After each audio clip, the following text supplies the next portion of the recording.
अध्याय स्कंद तृतीय अध्याय 14 अध्याय 4 श्लोक संख्या 32। एवं त्रिलोक गुरुणा संदिष्ट शब्द योनिना बदरियाश्रम आस्याद हरिमीजे समाधिना। शब्द अनुवाद और भावार्थ श्रील प्रभुपाद द्वारा श्रील प्रभुपाद की जय। एवं आम त्रिलोक त्रणेय लोक गुरुना आध्यात्मिक गुरु थी संदिष्ट पूर्ण प्रशिक्षित थईने शब्द योनिना जे बधा ज वैदिक ज्ञान નું મૂળ છે તેવા વડે બદ્રિકાશ્રમ સ્થળની યાત્રામાં આસ્યાદ પહોંચીને હરિને ઈજે સંતોષ્યા સમાધિથી। ધન્યવાદ।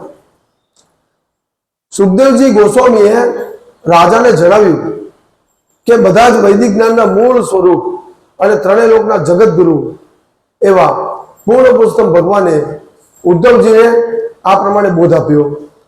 તેથી તેઓ બદ્રિકાશ્રમ ધામની યાત્રાએ ગયા અને ત્યાં સમાધિ લગાવી શ્રી હરિને સંતુષ્ટ કર્યા। વાસ્તવમાં ભગવાન શ્રી કૃષ્ણ ત્રણેય લોકના સ્વામી અને વૈદિક જ્ઞાનનો મૂળ સ્ત્રોત છે। વેદોમાંથી પરમ સત્યના સાકાર સ્વરૂપને સમજવું અત્યંત કઠિન છે। પરમ પૂર્ણ સત્ય રૂપે પુરુષોત્તમ ભગવાનને સમજવા માટે તેમના અપરોક્ષ ઉપદેશની આવશ્યકતા છે। સમગ્ર દિવ્ય જ્ઞાનના સારાંશનું પ્રમાણ શ્રીમદ ભગવદ ગીતા છે। ભગવાન પોતે અનુગ્રહ ન કરે ત્યાં સુધી વ્યક્તિ પુરુષોત્તમ ભગવાન વિશે જાણી ન શકે। ભગવાન શ્રી કૃષ્ણ જ્યારે આ ભૌતિક વિશ્વ પર હતા ત્યારે તેમણે અર્જુન અને ઉદ્ધવજી પ્રત્યે વિશિષ્ટ અનુગ્રહ કરીને તેમને આ જ્ઞાન દર્શાવ્યું। નિસંદેહ ભગવદ ગીતા કુરુક્ષેત્રની યુદ્ધભૂમિ પર અર્જુનને યુદ્ધ કરવાને પ્રેરવા માટે જે ભગવાને કહી હતી। તદુપરાંત ભગવદ ગીતાના દિવ્ય જ્ઞાનને પૂર્ણ કરવા માટે જ ભગવાને ઉદ્ધવજીને ઉપદેશ આપ્યો હતો। ભગવાનની ઈચ્છા હતી કે ઉદ્ધવજી ભગવાનના જીવન કાર્યને પૂર્ણ કરે અને ભગવદ ગીતામાં પણ કહેવાયું હોય તેવા જ્ઞાનનો પ્રસાર કરે। વેદ વાક્યોને વળગી રહેનાર વ્યક્તિઓ પણ આ શ્લોકના આધારે જાણી લે કે ભગવાન બધા વૈદિક જ્ઞાનના સ્ત્રોત હતા। વેદોના પાના ફેરવવાથી પણ કોઈ વ્યક્તિ પૂર્ણ પુરુષોત્તમ ભગવાનને ન પામી શકે। તેથી તેને પૂર્ણ પુરુષોત્તમ ભગવાન અંગેના જ્ઞાનમાં આગળ ધપવા માટે ઉદ્ધવજી જેવા ભગવાનના ભક્તોનો આશ્રય ગ્રહણ કરવો જોઈએ। બ્રહ્મસંહિતા પણ કહે છે વેદોમાંથી પૂર્ણ પુરુષોત્તમ ભગવાનને સમજવા ખૂબ કઠિન છે, પણ ઉદ્ધવજી જેવા શુદ્ધ ભક્તો પાસેથી તેમના વિશે સહેલાઈથી સમજી શકાય છે। બદ્રિકાશ્રમમાં રહેતા મહર્ષિઓ પર કૃપા કરી ભગવાને ઉદ્ધવજીને તેમના પ્રતિનિધિ તરીકે આ સંતોને ઉપદેશ આપવા અધિકાર આપ્યો। વ્યક્તિને આવો અધિકાર ન મળે ત્યાં સુધી તે ભગવાનની સેવા ભક્તિ ન સમજી શકે અને ન તો ઉપદેશ આપી શકે। આ લોકમાં હતા ત્યારે ભગવાને ઘણા અસામાન્ય કાર્ય કર્યા। તે અવકાશ માર્ગે સ્વર્ગમાં જઈ પારિજાત લાવ્યા હતા। તેમના ગુરુ સાંદીપની મુનિના પુત્રને યમલોકમાંથી પાછા લાવ્યા હતા। અન્ય લોકમાં જીવનની શી સ્થિતિ છે તેની ચોક્કસ માહિતી ઉદ્ધવજીને આપવામાં આવી હતી। અત્યારે આપણે અવકાશમાનના અન્ય ગ્રહો વિશે જાણવાને આતુર છીએ। તે જ રીતે તે સમયે બધા ઋષિઓ પણ તેમની પાસેથી જાણવાને આતુર છે। ઉદ્ધવજીએ બદ્રિકાશ્રમે એક સંદેશ પહોંચાડ્યો હતો। આ સંદેશ તે યાત્રાધામના ઋષિઓ માટે જ નહોતો પણ નર નારાયણ દેવ માટે પણ હતો। વેદોના પૃષ્ઠોમાં જે જ્ઞાનનું વર્ણન છે તેના કરતા પણ આવો સંદેશ જરૂર વધુ રહસ્યમય હતો। એ નિસર્ગ છે કે ભગવાન બધા જ્ઞાનનો સ્ત્રોત છે। ઉદ્ધવજી દ્વારા નર નારાયણ દેવને અને અન્ય ઋષિઓને જે સંદેશ મોકલવામાં આવ્યા તે વૈદિક જ્ઞાનનો એક અંશ જ છે, છતાં પણ તે વધુ રહસ્યમય હતો અને ઉદ્ધવજી જેવા શુદ્ધ ભક્ત દ્વારા જ બોલી શકાય ઉદ્ધવ શુદ્ધ ભક્ત દ્વારા જ મોકલી શકાય કે સમજી શકાય તેવું હતું. આવું રહસ્યમય જ્ઞાન ફક્ત ભગવાનને અને ઉદ્ધવજીને જ હતું. તેથી ઉદ્ધવજી સાક્ષાત ભગવાન જેવા જ હતા તેમ કહી શકાય. જો પ્રેમ સભર સેવા કરે તો તેના મળે કોઈ પણ મનુષ્ય ભગવાનનો વિશ્વાસપાત્ર બની શકે છે અને ભગવાનનો ગુપ્ત સંદેશાવાહક બની તેમના જેવો જ પ્રમાણભૂત બની શકે. ગીતામાં જેનું સમર્થન કરવામાં આવ્યું છે તેવું રહસ્યમય જ્ઞાન ફક્ત અર્જુન અને ઉદ્ધવજી જેવા શુદ્ધ ભક્તોને જ આપવામાં આવે છે. વ્યક્તિએ તે રહસ્ય તેવા ભક્તો પાસેથી જ શીખવાનું હોય છે, બીજી કોઈ રીતે નહીં. વ્યક્તિ આવા શ્રદ્ધાળુ ભક્તોની મદદ વિના શ્રીમદ ભગવદ ગીતા અથવા શ્રીમદ ભાગવતમ ન સમજી શકે. શ્રી વિશ્વનાથ ચક્રવર્તી ઠાકુરના મત અનુસાર આ ભૌતિક વિશ્વ પર 100 વર્ષ વિતાવીને ભગવાને વિદાય લીધી અને તેમના પ્રસ્થાન પછી તેમના વંશનો વિનાશ થયો. તેનું રહસ્ય તે સંદેશમાં હોવું જોઈએ. યદુવંશના વિનાશનું રહસ્ય જાણવાને બધા જ ખૂબ આતુર હશે અને ઉદ્ધવજીને તે અંગેની માહિતી નર નારાયણ દેવને તથા ભગવાનના અન્ય શુદ્ધ ભક્તોને પહોંચાડવા જ બદ્રિકાશ્રમ મોકલ્યા હશે, જેથી તે સંદેશને સમજાવી શકાય. ઓમ અજ્ઞાનતિમિરાન્ધસ્ય જ્ઞાનાંજન શલાકયા ચક્ષુરુન્મિલિતમેન તસ્મૈ શ્રી ગુરુવે નમઃ. શ્રી ચૈતન્ય મનોભીષ્ટં સ્થાપિतं येन ભૂતલે સ્વયં રૂપ કદામયં દદાતિ સ્વપદાન્તિકં. વંદેહમ શ્રી ગુરુ શ્રીયુતપદકમલમ શ્રી ગુરુ વૈષ્ણવાશ્ચ શ્રી રૂપમ સાગર જાતમ સગુણ રઘુનાથાનિતમ તમ સજીવમ સાદ્વૈતમ સાવધૂતમ પરિજન સહિતમ કૃષ્ણ ચૈતન્ય દેવમ શ્રી રાધા કૃષ્ણ પાદાન સગુણ લલિતા શ્રી વિશાખાન્વિતાશ્ચ. હે કૃષ્ણ કરુણા સિંધુ દીનબંધુ જગતપતે ગોપેશ ગોપિકા કાંત રાધા કાંત નમસ્તુતે. તપ્ત કાંચન ગૌરાંગી રાધે વૃંદાવનેશ્વરી વૃષભાનુસુતે દેવી પ્રણમામિ હરિપ્રિયે. વાંછા કલ્પતૃભ્યશ્ચ કૃપા સિંધુ એવ ચ પતિતાનાં પાવનેભ્યો વૈષ્ણવેભ્યો નમો નમઃ. શ્રી કૃષ્ણ ચૈતન્ય પ્રભુ નિત્યાનંદ શ્રી અદ્વૈત ગદાધર શ્રીવાસાદિ ગૌર ભક્તવૃંદ. હરે કૃષ્ણ કૃષ્ણ કૃષ્ણ હરે હરે હરે રામ રામ રામ હરે હરે. હરે કૃષ્ણ. તો શ્રીમદ ભાગવતમના ક્લાસમાં ફરી આપનું સ્વાગત છે. આપણે જોયું કે આના ગઈકાલના શ્લોકમાં ભગવાન કહે છે કે ઉદ્ધવજી મારવા કરતા જરાય ન્યૂન નથી અને ભૌતિક પ્રકૃતિના ગુણોથી કદી પણ કોઈ પણ રીતે પ્રભાવિત નથી. તેથી જ મુજ પુરુષોત્તમ ભગવાન અંગેના જ્ઞાનનો પ્રસાર કરવા માટે તેઓ આ પૃથ્વી પર ભલે રહે. હવે અહીંયા આપણને નવાઈ લાગે રહસ્ય કે એક બાજુ ભગવદ્ગીતામાં ભગવાન કહે છે કે બધા પર્વતોની અંદર કિંચિત અસ્તિ ધનુંજય. એ અર્જુન મારથી સમાન પણ કોઈ નથી ને મારી ઉપર પણ કોઈ નથી. ભગવાન કેવું આ આપણને વિચાર કે ભગવાન એક બાજુ એમ કહે છે કે મારથી ઉપર કોઈ નથી ને મારી સમાન નહીં કોઈ નથી, પણ અહીંયા ભગવાન શું કહે છે કે ઉદ્ધવજીને મારા કરતા ન્યૂન નહીં સમજવા જોઈએ. હવે તો એને ભૌતિક પ્રકૃતિના ગુણોથી પણ કદી પણ એ પ્રભાવિત નથી થતા. તો ભગવાન આવું કહે છે કે ભાઈ ઉદ્ધવજીને બી તમે મારી સમાન જ સમજો, એમ એ મારથી નિંદ નથી. તો ભગવાન હંમેશા એવું ઈચ્છે છે કે ભક્તનું મારી કરતા વધુ કીર્તિ થાય. જેમ કે આપણે જોઈએ કે શ્રીલ પ્રભુપાદ કે કેમ ભગવાન એવું કહે છે કે ઉદ્ધવ મારી કરતા પણ ન્યૂન નહીં સમજવા જોઈએ. કેમ કે એક ભક્ત જે છે ને એ સતત કૃષ્ણનું ચિંતન કરે છે, એને કૃષ્ણ સિવાય કોઈ બીજો વિષય નથી એની પાસે. તો આપણે જોઈએ ગઈકાલે 18મી સપ્ટેમ્બર પ્રભુપાદ અમેરિકા જવા માટે નીકળી ગયા અને પ્રભુપાદ જ્યારે જલદૂત જહાજમાં બેઠા 36 દિવસનો પ્રવાસ, 36 દિવસના પ્રવાસ પછી પ્રભુપાદ બોસ્ટન પહોંચે છે. હવે પ્રભુપાદને મનમાં પ્રભુપાદને કઈ નથી, પ્રભુપાદની પાસે ખાલી ભાગવતમનો એક સેટ 40 રૂપિયા. તો વિચાર કરો કે ભગવાન પર કેટલી શ્રદ્ધા, કેટલો વિશ્વાસ. 71-70 વર્ષની ઉપરની આયુ, કેટલો વિશ્વાસ ભગવાન પર, દ્રઢ વિશ્વાસ. કોઈ એની પાસે એને કોઈ ઓળખતું નથી, અમેરિકામાં કોઈ ઓળખતું નથી. કોઈ કીધું નથી કે સ્વામી તમે અહીંયા આવજો, હું તમારા માટે બધી વ્યવસ્થા કરી રાખીશ, રહેવાની, હોટલની, ખાવા પીવાની નહીં. કોઈ વિશ્વાસ, કોઈ વસ્તુની નથી વ્યવસ્થા, પણ માત્ર ગુરુના આદેશ અને ભગવાન પર પ્રબળ ઈચ્છા, દ્રઢ શ્રદ્ધા કે મને ભગવાને મોકલ્યો છે ને તો કઈ કરશે. તો એટલા માટે ભગવાન કહે છે કે ઉદ્ધવજી મારા કરતા નહીં સમજવું જોઈએ. એક ભક્ત હોય ને, શુદ્ધ ભક્ત, એને કૃષ્ણમાં એટલી બધી પ્રબળ ઈચ્છા હોય છે કે એ ભગવાનના અન્ય શરણે સંપૂર્ણ હોય છે. રાખે કૃષ્ણ મારે કે મારે કૃષ્ણ રાખે કે, તો ત્યારે ભગવાન સ્ટેટમેન્ટ આપે છે. જે ભગવાનને વેદો, પુરાણો, ઉપનિષદો એની કીર્તિ ગાતા થાકતા નથી. એ ભગવાન કહે છે કે ઉદ્ધવને મારી કરતા નહીં સમજવા. કેટલી મોટી વાત છે આ કોઈ સામાન્ય વાત નથી કે ભગવાન ને કઈ કરવાની જરૂર નથી. બ્રહ્માંડો, કરોડો બ્રહ્માંડોનું સર્જન, વિસર્જન, પાલન કરનાર ભગવાન કહે છે કે ઉદ્ધવજીને મારી કરતા નહીં સમજો. એટલે ભગવાન ભક્તને કેટલું મહત્વ આપે છે વિચારો. અને ભક્ત પણ ભગવાન સિવાય કઈ નથી વિચારતો, શુદ્ધ ભક્ત.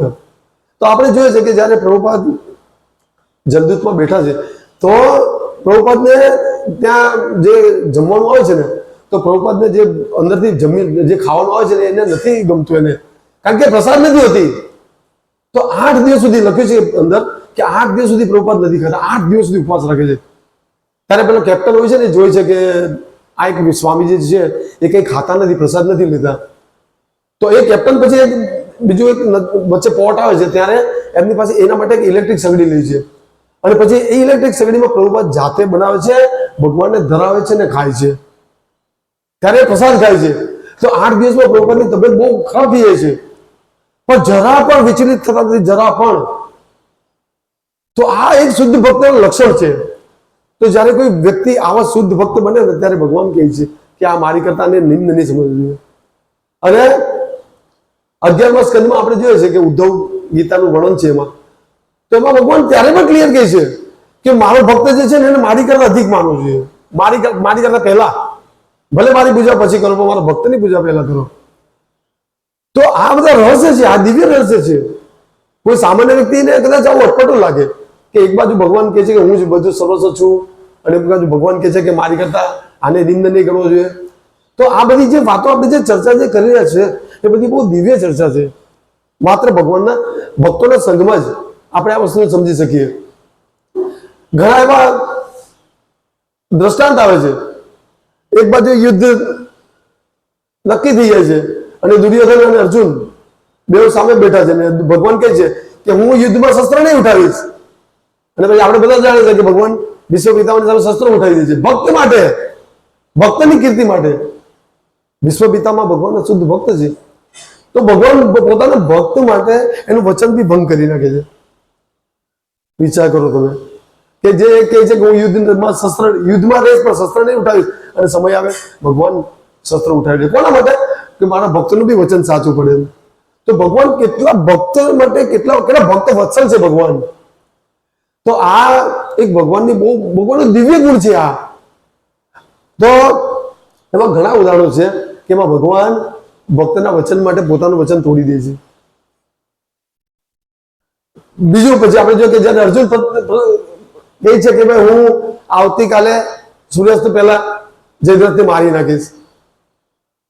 તો હવે અર્જુનને ભગવાનનો વિશ્વાસ છે, હું બોલીશ કરશે કૃષ્ણ.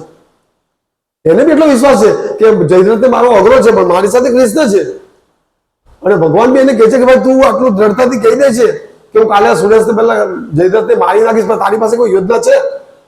કે ના ભગવાન, મને તમે છો ને એટલે મને ખબર છે કે જયદ્રથનો વધ થઈ જશે. તો એક ભક્ત જે છે ને એને પણ ભગવાન પર સંપૂર્ણ વિશ્વાસ હોય છે.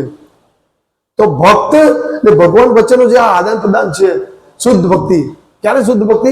કે જ્યારે ભગવાન પર સંપૂર્ણ વિશ્વાસ આપણને થઈ જાય.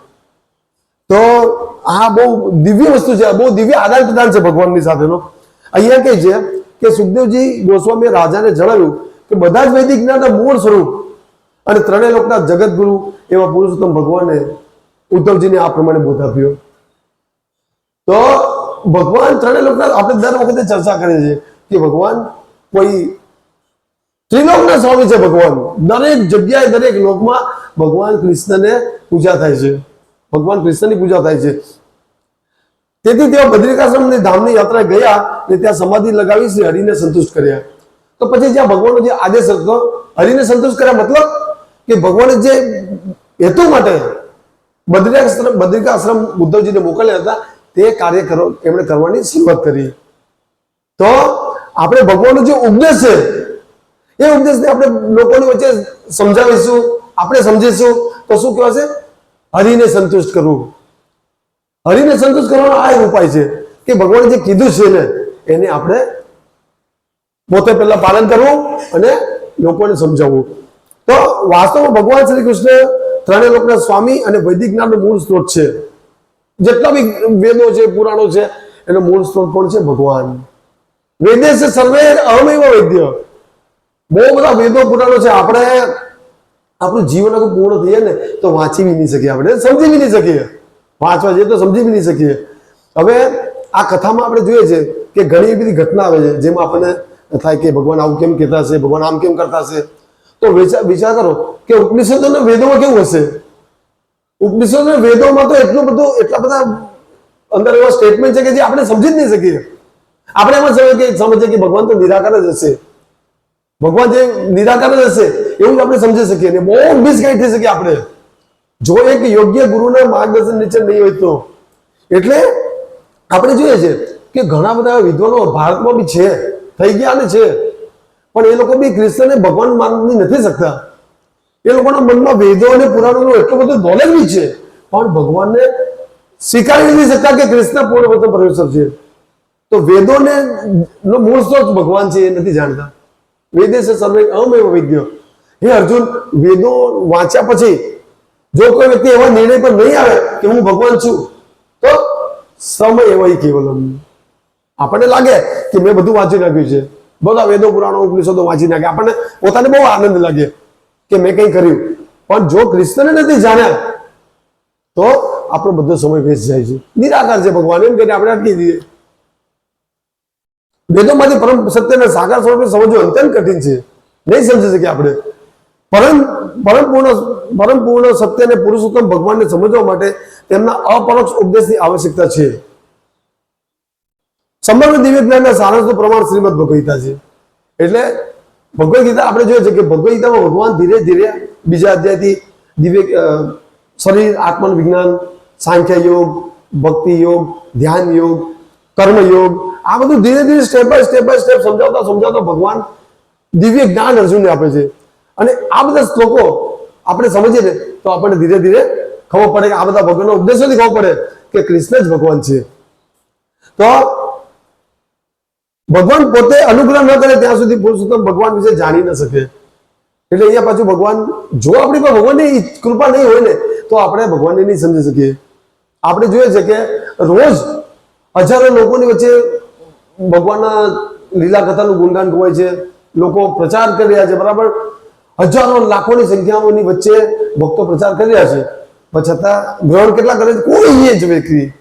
હજારો વચ્ચે કથા થાય તો કોઈ વ્યક્તિ જાગી જાય છે કે ના ના આ સાચી વાત છે, મારે હવે કૃષ્ણની ભક્તિ કરવી છે. બધા જ નથી થઈ જતા એલર્ટ, બધા જ એલર્ટ નથી થઈ જતા, પણ કોઈ એક જાગી જાય છે. એ કોણ જાગે છે? જેની પર ભગવાનની વિશેષ કૃપા છે. તો ભગવાન શ્રી કૃષ્ણ જયારે આ ભૌતિક વિશ્વમાં હતા ત્યારે તેમણે અર્જુન અને ઉદ્ધવજી પ્રત્યે વિશિષ્ટ અનુગ્રહ કરીને તેમને આ જ્ઞાન આપ્યું હતું. તો અર્જુન અને ઉદ્ધવને ભગવાને દિવ્ય જ્ઞાન આપ્યું હતું. અને આપણે જોઈએ છે કે આજે 11મો સ્કંદ જે છે ને એમાં ભગવદ ગીતાના ઘણા બધા શ્લોક રિપીટ થાય છે, ઘણા બધા. અને આજ ઘણા શ્લોક તો સેમ રિપીટ થાય છે. જેમ કે પત્રમ પુષ્પમ ફલમ વાળો છે એમાં થોડું ચેન્જ છે, પછી ઘણા બધા 2-3 શ્લોકો જે છે તો મોટાભાગના શ્લોક ભગવદ ગીતાના રિપીટ થાય છે. એમાં થોડું ઉચ્ચ લેવલે સમજાવવાનું છે. એમાં ભગવાનની પૂજા, પછી એમાં બી કર્મયોગ, સાંખ્ય યોગ, ધ્યાન યોગ, એ બધી વસ્તુની ચર્ચા અંદર શ્રીમદ ભાગવતમના 11મા સ્કંદમાં છે. તો ભગવાને અર્જુન અને ઉદ્ધવને ફરીથી પાછી આ ગીતા જ કીધી. તો આપણે જાણીએ છીએ બધા કે એ ગીતાને ઉદ્ધવ ગીતા તરીકે લોકો માને છે. 11મો સ્કંદ ઉદ્ધવ ગીતા. તો એની અંદર બી બહુ અદ્ભુત, બહુ દિવ્ય નોલેજ છે. એમાં બી બધું પાછું રિપીટ થાય છે. કર્મયોગ, ધ્યાન યોગ, જ્ઞાન યોગ, ધર્મ સર્જન, બધું જ, ગુરુની પ્રાપ્તિ, ઉચ્ચ ભક્ત, મધ્યમ ભક્ત, કનિષ્ઠ ભક્ત, બધું ભગવાન એ 11મા સ્કંદમાં સમજાવે છે. તો આપણે શ્લોકનો સારાંશ એ છે કે ભગવાન કેટલા દયાળુ છે. વિચાર કરો કે ભગવાનની દયાનો કોઈ પાર નથી. કે ભક્તને પોતાના સમાન સમજે છે ભગવાન. આ ભૌતિક જગતમાં આવું જોવા નથી મળતું આપણને. આપણે ભૌતિક જગતમાં કેટલા લોકો વિચારે કે ભાઈ હું તો આની કરતા બહુ મારું લેવલ સારું છે, સ્ટેટસ સારું છે, મારી પાસે આની કરતા પૈસા વધુ છે, સમાજમાં મારી પ્રતિષ્ઠા છે. તો ભૌતિક જગતના લોકો એક સામાન્ય જીવ આવું વિચારે છે, પણ ભગવાન આવું નથી વિચારતા. કેમ? કેમ કે ભગવાનની પાસે જે દયા, ભગવાનની પાસે જે શક્તિ, ભગવાનની જે લીલા જે છે ને એ બહુ દિવ્ય છે. ભગવાન જે કરે ને કોઈ નહીં કરી શકે. આ જન્મ મૃત્યુના ચક્રમાંથી પાર પડવું ને એ બહુ અઘરામાં અઘરું કાર્ય છે, પણ એકદમ સરળ થઈ જાય જો આપણે કૃષ્ણના શરણમાં જઈએ તો. એક 5 મિનિટની કથા છે, હું ખાલી 5 મિનિટ કહીશું. બ્રહ્મવૈવર્ત પુરાણમાં કથા આવે છે કે સતી સાવિત્રીને ભારતના લોકો બધા જાણે છે. તો સતી એટલે કે જે પત્ની પોતાના પતિને સંપૂર્ણ વફાદાર હોય, ફેથફુલ, તો એને સતી કહેવાય કે ભાઈ એના પતિને માને, એના પતિની આજ્ઞાનું માને. તો એવા જ એક સતી સાવિત્રી હતા. તે સતી સાવિત્રીને એના પતિનું મૃત્યુ થઈ ગયું કોઈ કારણસર. બહુ ડિટેલ નથી ખબર, પણ આપણે જે સાર છે ને એને હું અહીંયા કહીશું. તો એના પતિનું મૃત્યુ થઈ ગયું, એના પતિને યમ રાજા લઈ ગયા ઉપર. હવે સતી જે હતી એ તો બહુ એના પતિની વફાદાર હતી ને એને ઈચ્છતી હતી કે એના પહેલા એના પતિનું મૃત્યુ થાય. તો એવું હોય છે શાસ્ત્રમાં કે એક સ્ત્રી હંમેશા એવું ઈચ્છે કે હું પહેલા મૃત્યુ પાઉં, મારા પતિ પછી. તો પહેલા એના પતિનું મૃત્યુ થઈ જાય છે, એટલે પછી એ જાય છે યમરાજા પાસે અને કહે છે કે હવે યમલોકમાં જાય. પછી આપણે જોઈએ છે કે જ્યારે કોઈ ભક્ત ભગવાનની કૃપાથી વૈકુંઠમાં જાય છે તો એ બધા લોક જતો જાય, સત્યલોક, મધરલોક, જનલોક.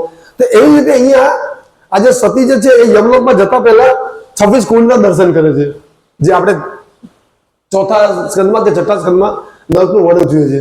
26 પ્રકારના કુંડ, નરક, એને જ જોઈ છે સાવિત્રી. તો કોઈ જીવને તેલમાં તળે છે ભયંકર એકદમ, કોઈ જીવને યમદૂતો ભાલા મારે છે, કોઈ જીવને પક્ષીઓ ખાય છે, આખા કચડી નાખે છે, કોઈ જીવનું શરીર સળગી રહ્યું છે, યાતના શરીર, કોઈ જીવને કૃમિઓ, કીડાઓ કરડી રહ્યા છે. આ બધા 26 પ્રકારના કુંડને જોતા જોતા આવે છે, સીધા યમરાજા પાસે નથી આવતા, પણ જોતા જોતા આવે છે બધું. આ 26 કુંડનું પહેલા એ જોઈ છે સાવિત્રી, સતી સાવિત્રી. તો એના પતિને છોડવાની વાત સાઈડમાં મૂકીને પહેલા પૂછે છે યમરાજાને કે મને તમે પહેલા એ બતાવો કે આ 26 કુંડમાંથી જીવોને કઈ રીતે બચાવી શકાય. કેટલું ભયાનક, વિચાર કરો. એના પતિની વાત તો પછી મૂકે છે, પણ જોઈ છે કે કેટલું ભયંકર છે આ. તો લોકોને આ ખબર નથી કે મૃત્યુ પછી આવી દશા આપણી થઈ શકે. નર્કમાં પહેલા તો તમારા બધી નર્કની સજા આપણે ભોગવીશું, પછી તમારા પુણ્ય કાર્ય, પછી પાછા તમારા 84 લાખ યોની, અને કેટલા વર્ષો પછી મનુષ્ય બોડી. તો ચાલે યમરાજા એને ચોખ્ખું કહે છે કે માત્ર કૃષ્ણની સેવાથી જ વ્યક્તિ આ નર્કની યાતનાથી બચી શકે, જન્મ મૃત્યુના સાગરને પાર કરી શકે. બીજો કોઈ પણ ઇલાજ નથી. યમરાજા ક્લિયર કટ કહે છે બ્રહ્મવૈવર્ત પુરાણમાં. તો આ કથા તો બહુ લાંબી છે, પણ આજે જે સાર હતો જે યમરાજાએ કહી દીધું કે આ કુંડમાંથી બચવાનો એક જ માત્ર ઉપાય છે કૃષ્ણની ભક્તિ, કૃષ્ણની સેવા. તો કૃષ્ણની ભક્તિ, કૃષ્ણની સેવા જે વ્યક્તિ કરતો હશે એને કદાપી નર્કમાં પહોંચવાની વાત તો ઠીક, નર્કના દર્શન, એના યમદૂતોના દર્શન બી નહીં થશે, યમરાજા બી નહીં, યમદૂતોના બી દર્શન નહીં થશે. તો ભક્ત જો કે કોઈ આવી કોઈ ઈચ્છા નથી રાખતો, પણ એક ભગવાનની તમે વિચાર કરો કે ભગવાન કેટલા મહાન છે, ભગવાનની પાસે કેટલું શક્તિ છે, ભગવાનની પાસે ભગવાન કેટલા પરમ નિયંતા છે. કોઈ વ્યક્તિ આવું નથી કરી શકતો, કોઈ દેવતા નથી કરી શકતો. આ તો આપણે ભાગ્યશાળી છીએ કે ભગવાન કૃષ્ણ શરણે છીએ અને ભગવાનની લીલા કથાનો રોજ એમની કૃપાથી રોજ શ્રવણ કરી શકીએ છીએ. તો આ રીતે આપણે રોજ કથા કરીએ છીએ અને ભગવાનની કથાનો લાભ લઈએ છીએ. એટલે આપણે તો આમાં કોઈ આવા વિષયોથી ચિંતા કે ડર કરવાની જરૂર નથી, પણ આપણે વધુ ને વધુ ભગવાનનો પ્રચાર, ભગવાનની દિવ્ય સેવામાં લાગીએ અને એ રીતે આ જીવન આપણે ભગવાનની અંત સુધી સેવા કરતા રહીએ. એ જ. હરે કૃષ્ણ. શ્રીમદ ભાગવતમ કી જય, શ્રીલ પ્રભુપાદ કી જય.